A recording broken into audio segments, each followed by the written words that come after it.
Hello guys, it's me again. I know you're probably sick and tired of me. God, it's a time! Okay, let's put a little bit back. Don't.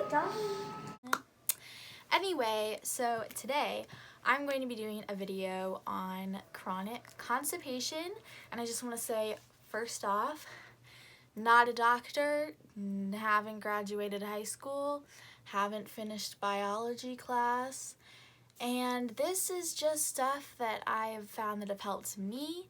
Obviously, every single freaking person's body is different. But these are, like I said, things that have helped me, things that I've learned from my psychiatrist, who's an eating disorder specialist. So she knows a lot of medical stuff as well, and then also from my primary care and from my GI doctor.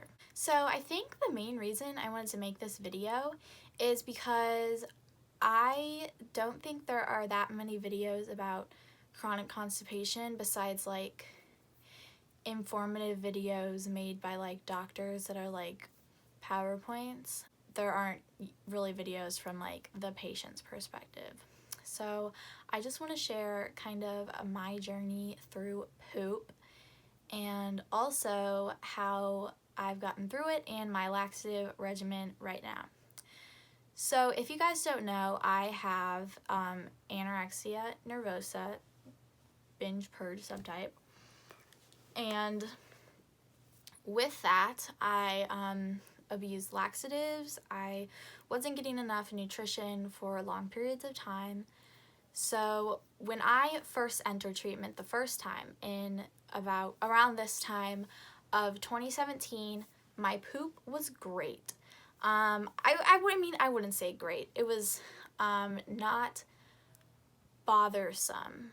Now, I do know now through talking to my doctors and my family that my poop has never been normal.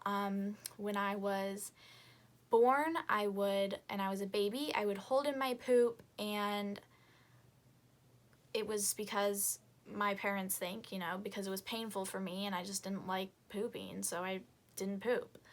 Also, when I was in 3rd grade, I was so scared of public restrooms and vomiting, and I associated pooping with both of those things, that I would refuse to poop. So at school, I wouldn't go to the bathroom, and I held it in, and then it got really hard. Also, I was most likely malnourished, not drinking or eating enough because of my fear of vomiting.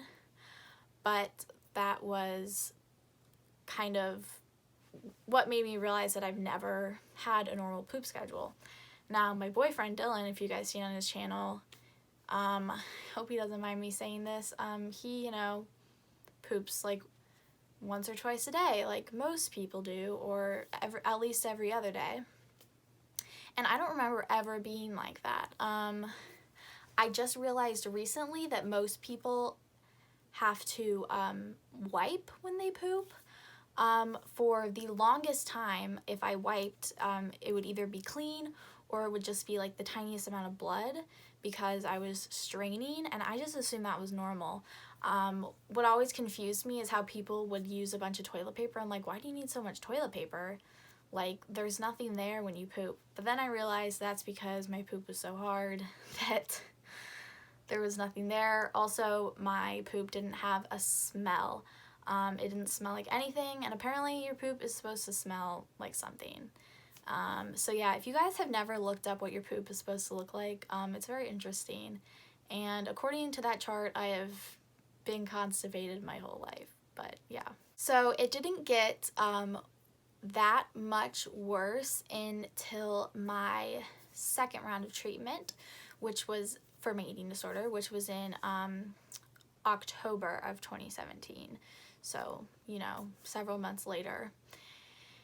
And I had just taken Miralax like a few times, and I was okie dokie. I was good to go. Well, basically, what Miralax does is it draws water to the stool to make it looser and easier to move. So those are stool softeners. So like Colace and Miralax are gonna soften the stool. And then we have actual laxatives, which make your colon contract. So it actually moves it through your body instead of just making it softer. So what I have recently found is that stool softener and Miralax, while they are great, all they do for me is make my stool soft. And my real problem, first of all, no matter how much water I drink, my stool is very hard if I'm not taking stool softeners or Miralax. Now, I have been taking Colace twice a day for like at least 2 to 3 years now.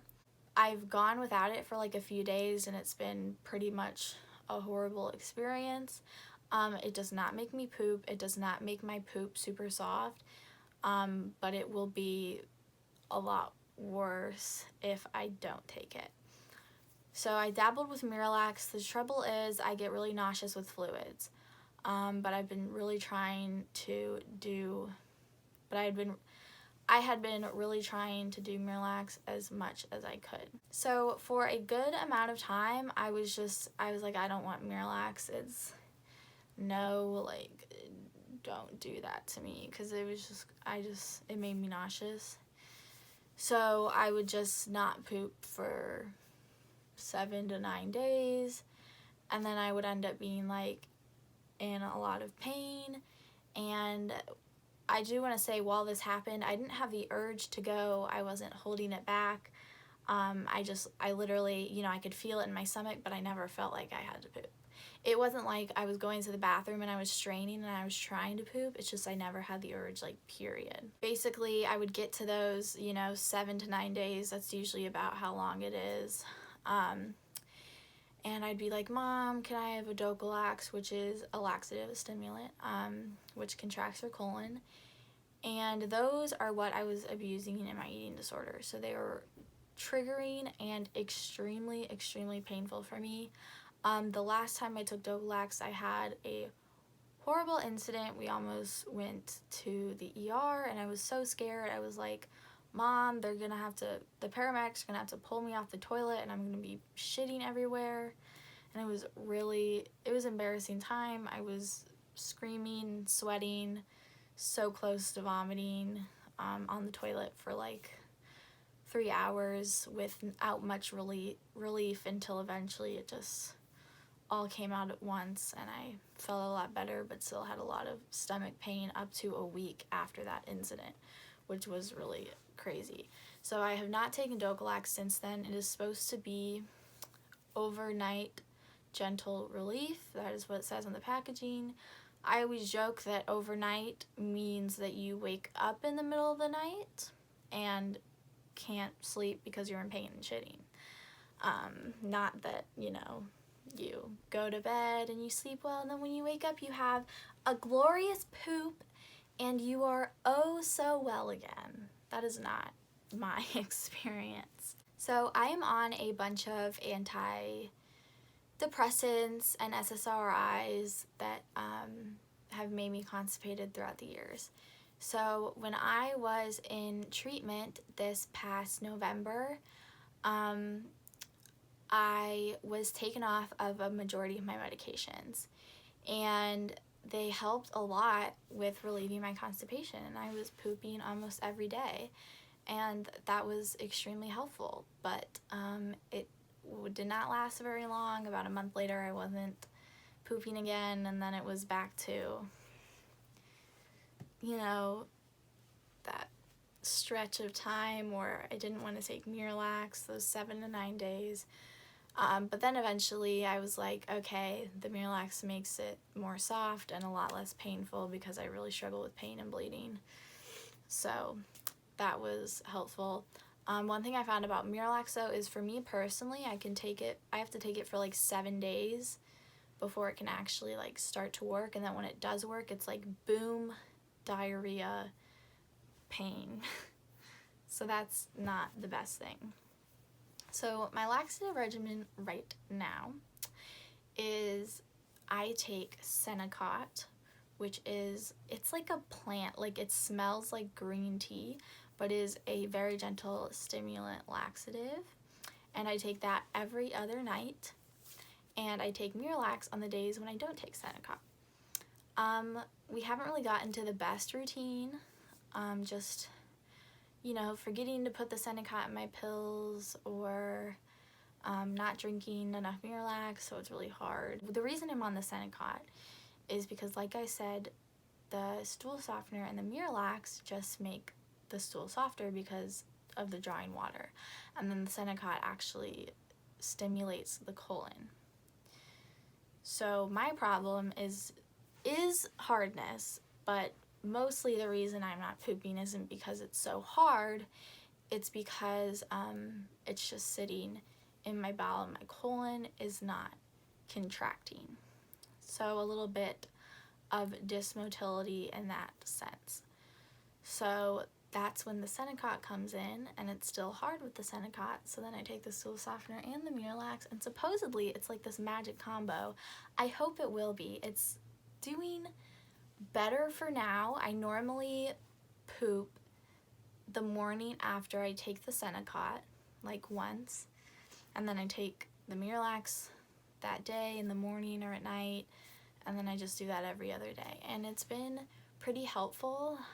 If I don't take the Miralax, the stool is very painful and I'm straining a lot, which brings me to my tips on constipation. Obviously, the first one is water, water, water, water. I have a Nalgene and I drink at least 2 of those a day, which is still only like 8 cups, which is, I could honestly be drinking way more. My psychiatrist would love if I drank way more, you know, closer to maybe 12 to 14, which I know is a lot of water, and it's a lot of water for me too, because like I said, I don't really do well with fluids. Just in the nausea standpoint, I've had a lot of trouble balancing food and fluids just with fullness. But yes, that is really important. Water, I always encourage getting hydration.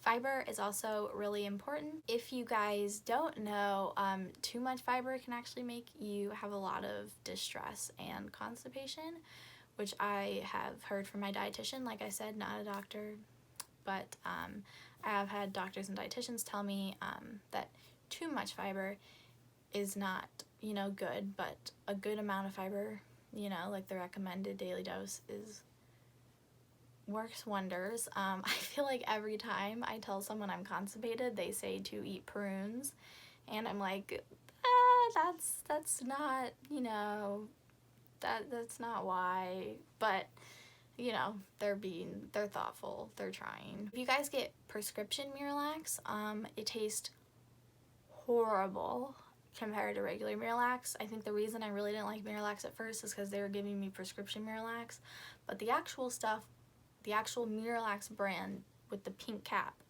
does not smell like anything, and it doesn't taste like anything. So I do recommend, if you are sensitive to the taste, to drink it in orange juice or lemonade if you can. I have also drank it in coffee, but I don't really recommend that because you need to make sure you're having fluid with it. If you don't have enough fluid with it, at least 6 to 8 ounces, it's just gonna make you more constipated. I know I've tried mixing in applesauce. You're not supposed to do that. You're supposed to have enough fluid with it, or it's gonna make you more constipated because it will dehydrate you because it draws the water into your stool. One thing that is really embarrassing but super helpful is hemorrhoid cream and hemorrhoid wipes. I recommend, if you use hemorrhoid cream, to not wear underwear that you think is cute and to just chill out. It's really hard for me to sit down after I have a bowel movement, and hemorrhoid wipes and hemorrhoid cream is very helpful. So just a quick reminder, if you guys have a vagina, please remember to wipe front to back and not back to front, because you do not want stool in your vagina. You will most likely get an infection and it'll be very uncomfortable. TMI, it has happened to me before, and I don't recommend. I know, like, if you have wiped back to front your whole life, it's really hard to get in the habit, but please try your best if you have a vagina, because it's very uncomfortable if you get an infection. Alright guys, so that is my laxative journey / some tips and what the regimen I'm on right now. If you guys don't know, I'm trying to make my channel less medical and mental health and more just like general, but my channel is mostly what's going on in my life right now, and this is what's going on in my life. So yeah, if you guys don't like these videos, don't watch. Yes, it's TMI. Do I care? No. And if I found a video like this from someone, I would find it extremely helpful. I don't care if you talk about your poop, but yes, that is the end of today's video. Please like, comment, and subscribe. If you have any videos ideas or any questions at all, please DM me on Instagram, KateFox167, or my recovery account, which is KateFoxRecovery.